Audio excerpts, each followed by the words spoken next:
नमस्कार, स्वागत है आप सबों का। मेरा नाम है समीर राज और आज जो हम टॉपिक स्टार्ट कर रहे हैं वो है झारखंड के वाद्य यंत्र। ये वाद्य यंत्र के तहत पार्ट 2 है, पार्ट 1 ऑलरेडी अपलोड किया जा चुका है। डिस्क्रिप्शन लिंक में उसको जाके आप देख लीजिएगा। पहले पार्ट 1 देखिएगा, फिर पार्ट 2 देखिएगा। ठीक है दोस्तों, तो पढ़ेंगे कि झारखंड का कौन कौन सा प्रमुख वाद्य यंत्र है जहाँ से आपका एग्जाम में क्वेश्चन बनता है। तो आइए देखते हैं। और ये जो वाद्य यंत्र का संबंध है झारखंड की कला एवं संस्कृति से, तो पार्ट 1 के तहत हमने ये आपका तंतुवाद और सुशिरवाद, ये 2 वाद को हमने कंप्लीट किया था।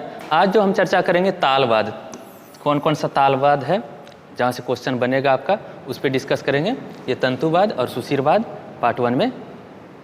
तो देखिए दोस्तों, थोड़ा सा परिभाषा समझ लेते हैं कि आखिर होता क्या है ये तालवाद। तालवाद देखिए नाम से ही पता चल रहा है, ताल मतलब जिसको ठोक पीट के बजाया जाता है, जिस ठोक पीट के बजाने से जिसमें संगीत में ध्वनि उत्पन्न होता है वो तालवाद कहलाता है। और तालवाद में भी 2 तरह का तालवाद होता है। कौन कौन सा? तो एक होता है अवनद्धवाद और दूसरा कौन होता है? घनवाद। तो दोनों में अंतर क्या है?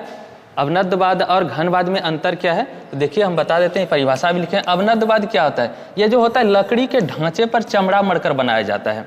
लकड़ी का जो ढांचा होता है उस पर चमड़ा मढ़कर बनाया जाता है अवनद्धवाद को, ठीक ना। इसे मुख्य तालवाद को बोला जाता है। क्या बोला जाता है? मुख्य तालवाद कहा जाता है। किसको?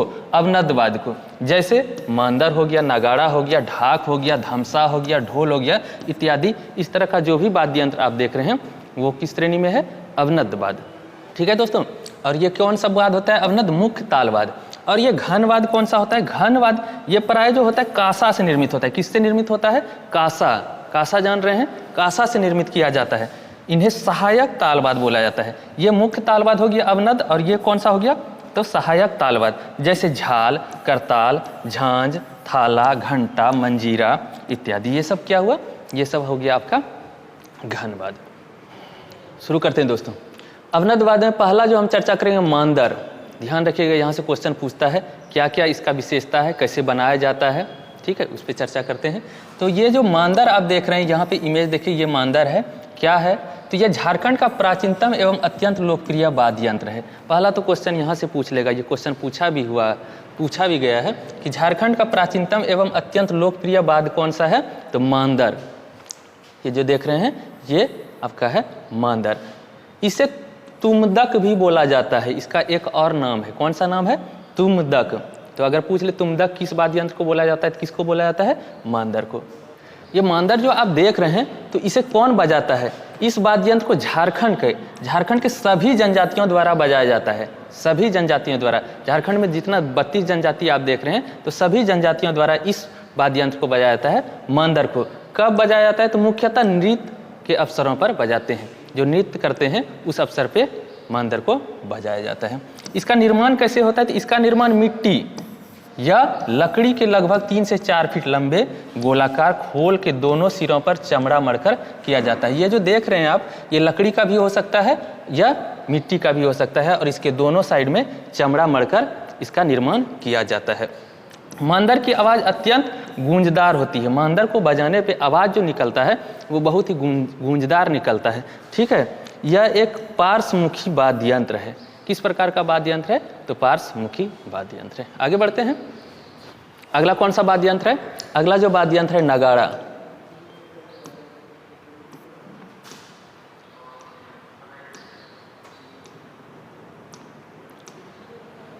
अगला कौन सा वाद्य यंत्र है? अगला वाद्य यंत्र है नगाड़ा। नगाड़ा पे चर्चा करेंगे। ये इमेज देख रहे हैं, ये है आपका नगाड़ा। तो क्या है इसकी खास विशेषता? तो मांदर के समान नगाड़ा भी झारखंड का प्रमुख वाद्य यंत्र है। जिस प्रकार का मांदर प्रमुख वाद्य यंत्र है, उसी प्रकार नगाड़ा भी प्रमुख वाद्य है। इसका निर्माण किया जाता है कटहल की पेड़ के गुंबदकार खोल के सिरों पर चमड़ा मढ़कर किया जाता है। ये जो देख रहे हैं ये कटहल का खोल है और इस पर चमड़ा मढ़कर इसका निर्माण किया जाता है नगाड़ा का।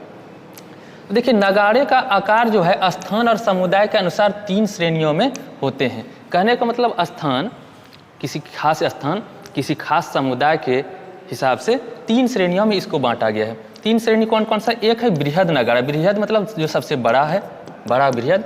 मध्यम, बीच वाला, जिसको बोलते हैं छोटा, जो छोटा नगाड़ा है। ठीक है। और छोटे आकार के नगाड़े को संथाल परगना जो है वहाँ पे क्या बोला जाता है? इसको टमाक बोला जाता है। ये छोटा आकार का जो नगाड़ा है, इसी में 3 श्रेणी है, बड़ा, मध्यम और छोटा। तो सबसे छोटे वाले को संथाल परगना में टमाक बोला जाता है। इसको आप ध्यान रखिएगा, ये क्वेश्चन पूछा हुआ है कि नगाड़े को संथाल परगना में क्या बोला जाता है। तो बात हो रहा है छोटा नगाड़ा का, तो उसको टमाक बोला जाता है। इसे बजाने के लिए छड़ी का प्रयोग करते हैं। यहाँ पे देख रहे हैं 2 छड़ी रखा हुआ है, तो इसको जो बजाया जाता है नगाड़ा को, उसके लिए छड़ी का प्रयोग किया जाता है। अगला कौन सा वाद्य यंत्र है? तो अगला वाद्य यंत्र है ढोल। सभी लोग जानते होंगे ढोल। तो ढोल के विषय में क्या है? यह झारखंड का अत्यंत प्रचलित वाद्य है। ये जो ढोल देख रहे हैं, ये झारखंड का अत्यंत प्रचलित वाद्य यंत्र है। इसका निर्माण कैसे किया जाता है, इसको किस प्रकार से बनाया जाता है? तो इसको बनाने का जो प्रक्रिया है, यह प्राय गम्हार का जो लकड़ी देखते हैं, या कटहल या आम का लकड़ी, गम्हार, कटहल या आम का लकड़ी से इसका निर्माण किया जाता है ढोल का। झारखंड के विभिन्न पर्व त्यौहार जो होता है, वैवाहिक समारोह एवं कई लोक नृत्यों में ढोल की मुख्य भूमिका होती है। पर्व त्यौहार, नृत्यों में, ये सब में इसका मुख्य भूमिका होता है, किसका? ढोल का। ठीक है दोस्तों, अगला कौन सा है? अगला वाद्य यंत्र है ढाक। यहाँ पे देखिए ये ढाक है। क्या है ढाक? तो ढाक के विषय में जानते हैं। ढाक देखने में ढोल के समान ही होता है। ढाक का जो देख रहे हैं यहाँ पे, ये ढाक जो देख रहे हैं, ये देखने में तो ढोल के तरह ही दिखता है, लेकिन अंतर क्या है? ये जो है मांदर और ढोल से बड़ा होता है साइज में, परंतु इसका आकार जो है मांदर और ढोल से बड़ा होता है। दिखने में एक जैसा है, लेकिन आकार में सिर्फ अंतर है। इसे प्रायः दुर्गा पूजा में, मनसा पूजा में आदि पर्वों में बजाया जाता है ढाक को। देखिए दोस्तों, अगला जो वाद्य यंत्र है, इसका नाम है धमसा। ये जो देख रहे हैं, इसको बोलता है धमसा। तो धमसा का क्या है? इसकी आकृति जो है कढ़ाई जैसे होती है। आकृति, अगर धमसा का आकृति पूछ ले कि किस प्रकार का इसका आकृति है, बनावट किस प्रकार है, तो इसकी आकृति कढ़ाई जैसी होती है। इसको याद रखिएगा, ये क्वेश्चन पूछ लेता है कभी कि बताइए कौन सा वाद्य यंत्र है जिसकी आकार कढ़ाई जैसी होती है। तो कौन सा है? धमसा। ठीक है, इसका उपयोग मांदर और ढोल आदि, मांदर, ढोल आदि वाद्य यंत्रों के साथ इसे सहायक वाद्य के रूप में बजाया जाता है। किसको? धमसा को। आगे बढ़ते हैं, अगला कौन सा वाद्य यंत्र है? तो अगला हम करेंगे चर्चा घन वाद्य पे। किस पे करेंगे चर्चा?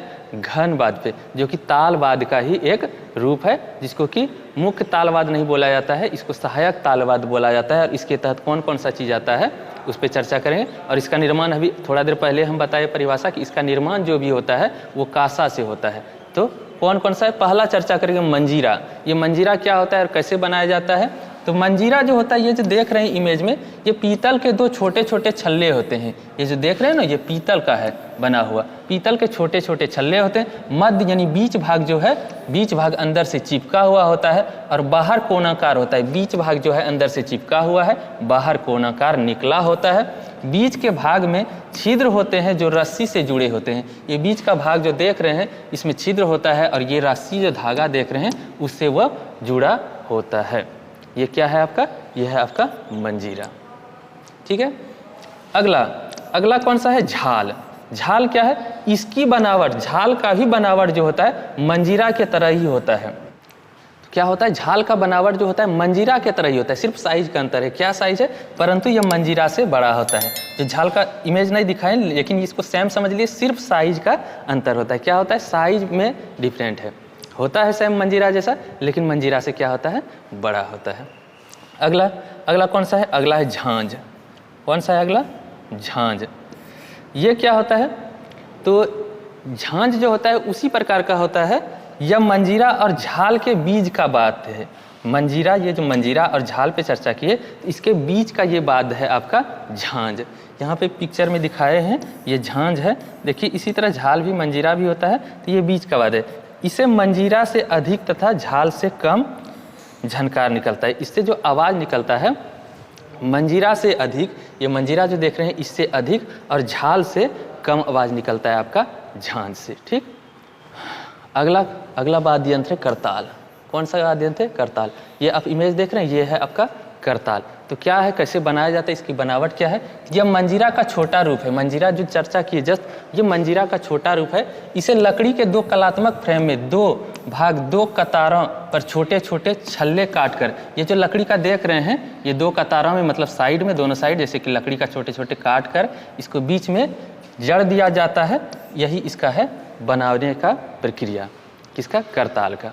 ठीक है। और कुछ अन्य घन वाद्य यंत्र के विषय में बताते हैं, जैसे घंटी सभी लोग जान रहे हैं, घंटी।